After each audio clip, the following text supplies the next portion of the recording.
kilalanin natin ang 10 pinakamayayamang tao sa Pilipinas. Siguradong magugulat kayo sa kanilang kwento ng tagumpay. Huwag kalimutang mag-subscribe at pindutin ang notification bell para lagi kayong updated.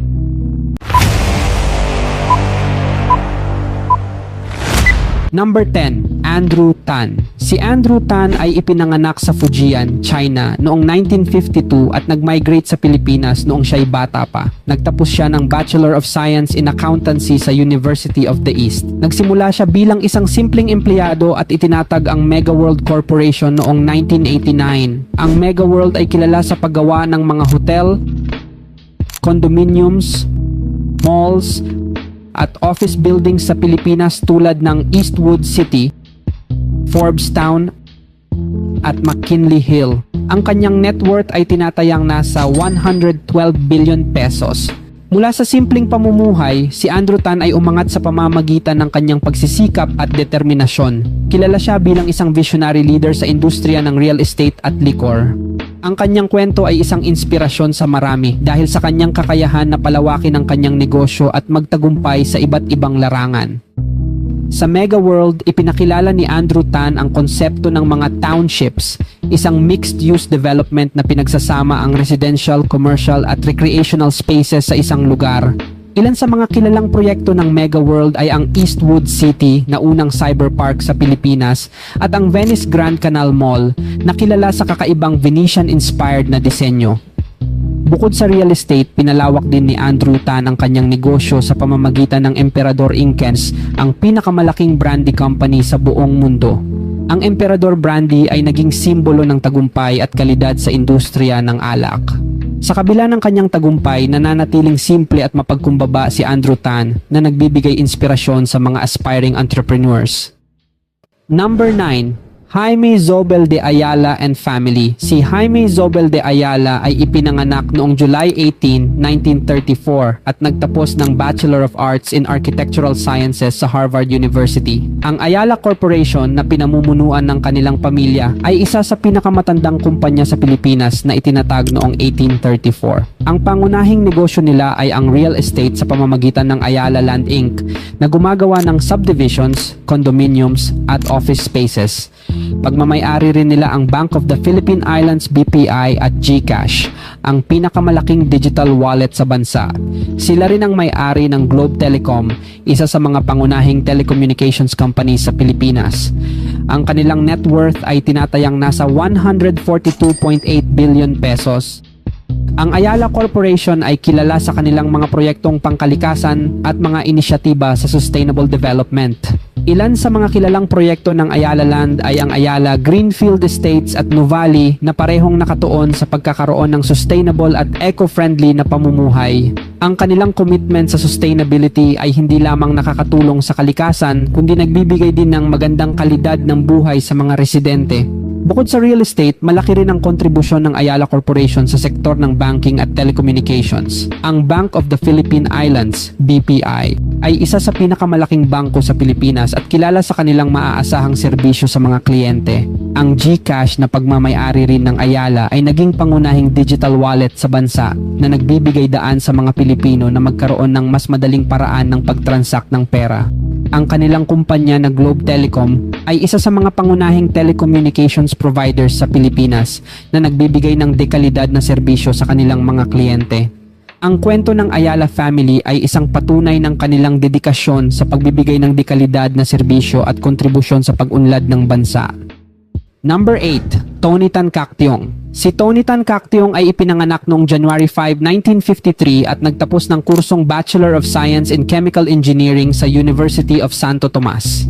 Itinatag niya ang Jollibee Foods Corporation mula sa isang maliit na ice cream parlor noong 1975. Ngayon, ang Jollibee ay may mahigit 1,400 stores sa Pilipinas at 270 internationally. Binili rin niya ang Chowking, Red Ribbon, Greenwich, Mang Inasal at Coffee Bean and Tea Leaf. Ang kanyang net worth ay tinatayang nasa 145.6 billion pesos. Si Tony Tan Caktiong ay kilala bilang isang visionary leader na nagdala ng Jollibee sa international stage. Ang Jollibee Foods Corporation ay naging simbolo ng pagkaing Pinoy at kilala sa kanilang masarap na fast food products tulad ng Chicken Joy at Jolly Spaghetti. Ang kanilang expansion sa iba't ibang bansa ay patunay ng kalidad at kasikatan ng kanilang produkto.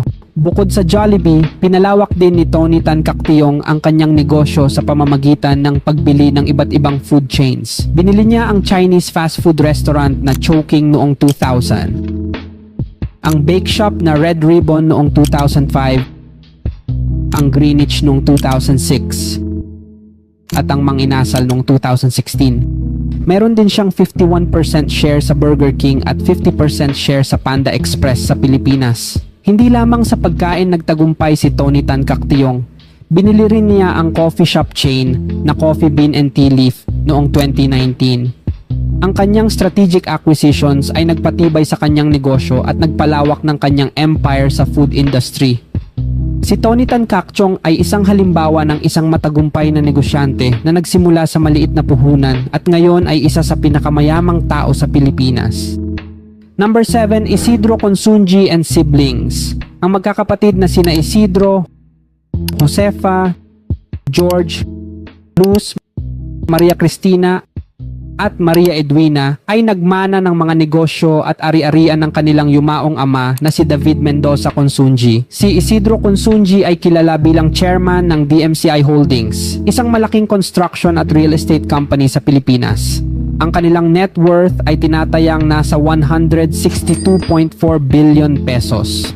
Si David Mendoza Consunji ay itinatag ang DMCI noong 1954 na nagsimula bilang isang maliit na construction company. Ngayon, ang DMCI Holdings ay isa sa pinakamalaking kumpanya sa Pilipinas na may negosyo sa construction, mining, power, at water services.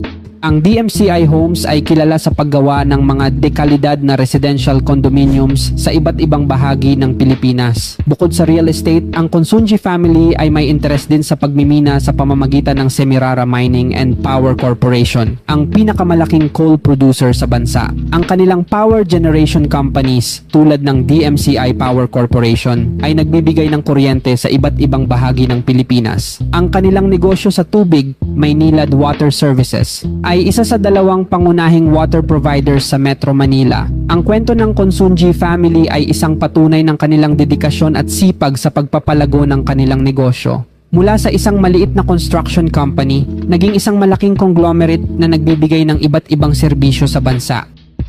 Number 6, Lance Gokongwei and siblings. Si Lance Gokongwei at ang kanyang mga kapatid na sina Robina, Lisa, Faith, Hope, at Marcia ay nagmana ng mga negosyo ng kanilang yumaong ama na si John Gokongwei Jr. Sila ang namumuno sa JG Summit Holdings, isang malaking conglomerate na may interes sa air transportation, real estate, banking, petrochemicals, at food manufacturing.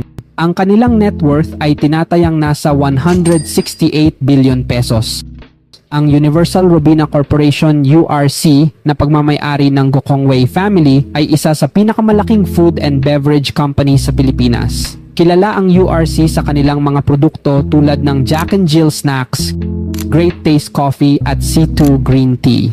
Ang Robinsons Land Corporation ay isa sa mga nangungunang real estate developers sa bansa na may mga malls, hotels, office buildings, at residential projects. Ang Cebu Pacific, isang low-cost airline na pagmamay-ari rin ng Gokongwei family, ay isa sa pinakamalaking airline carrier sa Pilipinas. Ang kanilang banking arm, Robinsons Bank, ay nagbibigay ng iba't ibang financial services sa mga kliyente nito. Ang kanilang petrochemical business, JG Summit Petrochemicals, ay isang malaking supplier ng plastic resins sa bansa.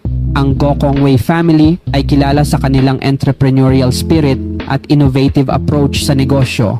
Ang kanilang diversified portfolio ay nagpapakita ng kanilang kakayahan na magtagumpay sa iba't ibang industriya. Number 5, Aboitiz family. Ang Aboitiz family ay isa sa mga pinakamatandang pamilya sa Pilipinas na mayroong mayamang kasaysayan sa negosyo.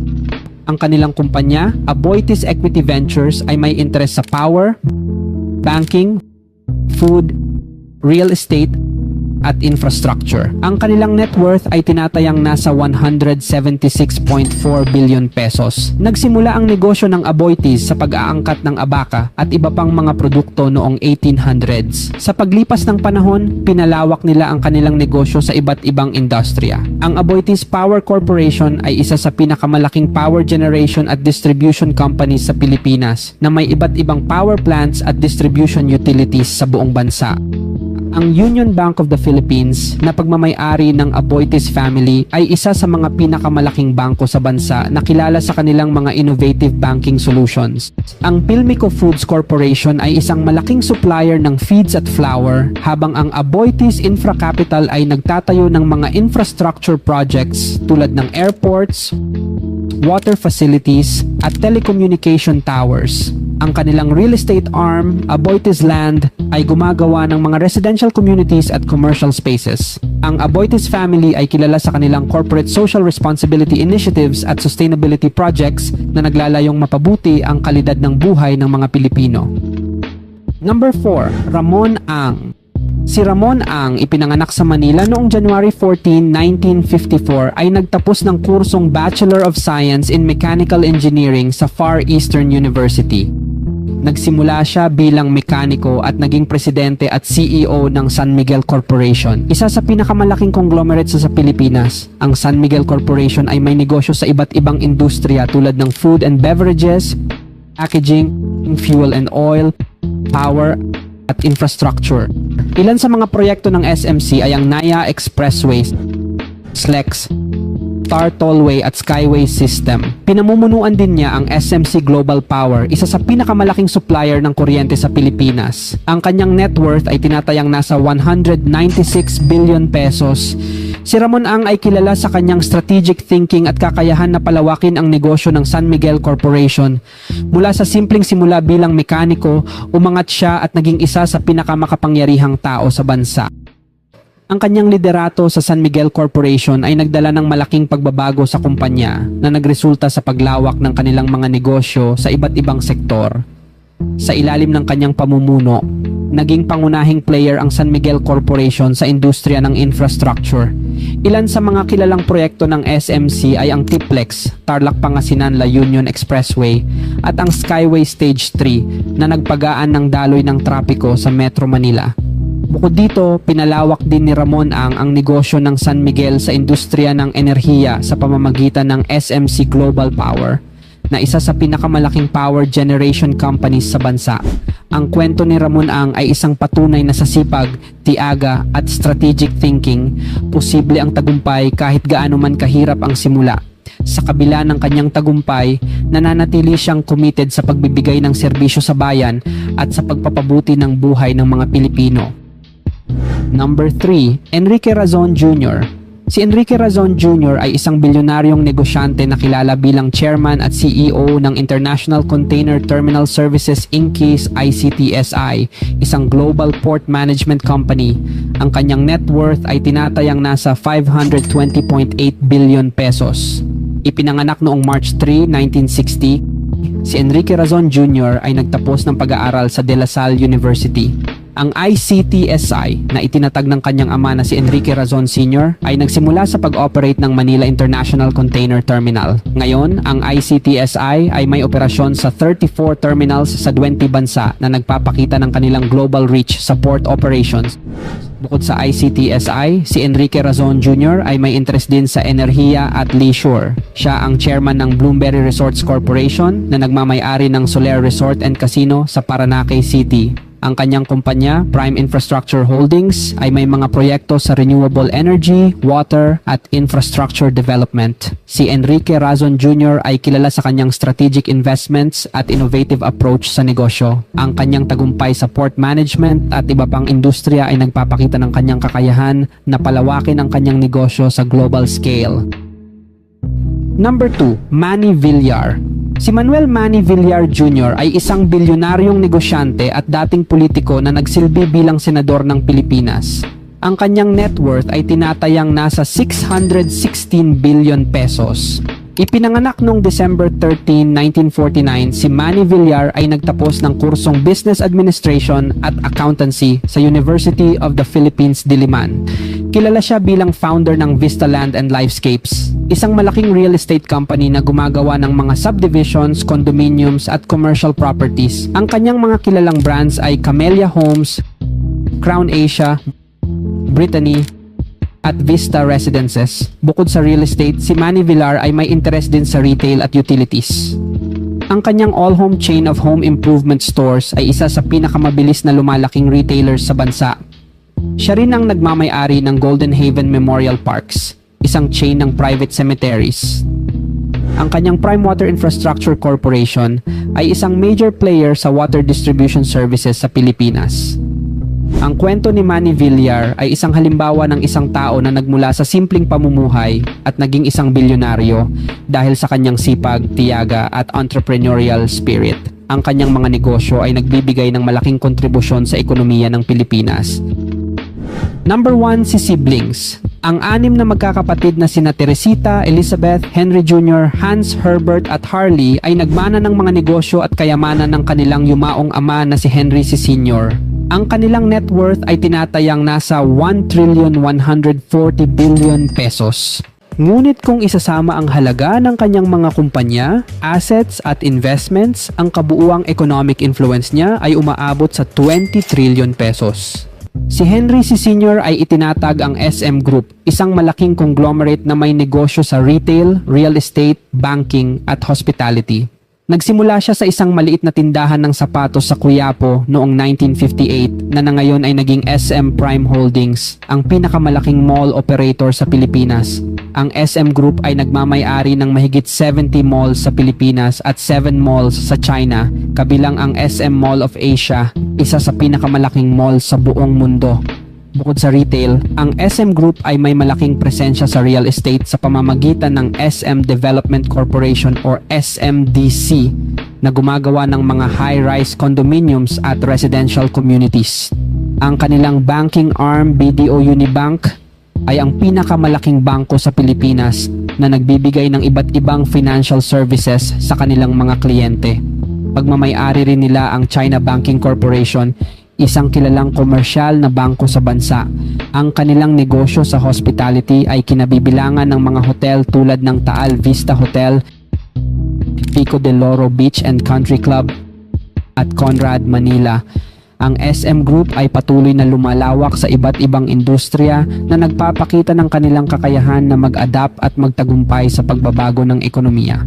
Ang kwento ng si siblings ay isang inspirasyon sa maraming Pilipino. Mula sa isang maliit na tindahan ng sapatos, pinalago nila ang kanilang negosyo at ngayon ay isa sa pinakamalaking conglomerates sa Pilipinas. Ang kanilang dedikasyon, sipag at strategic vision ang nagdala sa kanila sa rurok ng tagumpay. At iyan ang 10 pinakamayayamang tao sa Pilipinas ngayong 2024. Ang kanilang mga kwento ay isang patunay na sa sipag, tiyaga at tamang diskarte, maaaring magtagumpay ang kahit sino. Huwag kalimutang mag-like, mag-comment at mag-subscribe para sa higit pang mga videos na tulad nito. Maraming salamat sa panonood at kita-kits tayo sa susunod na video.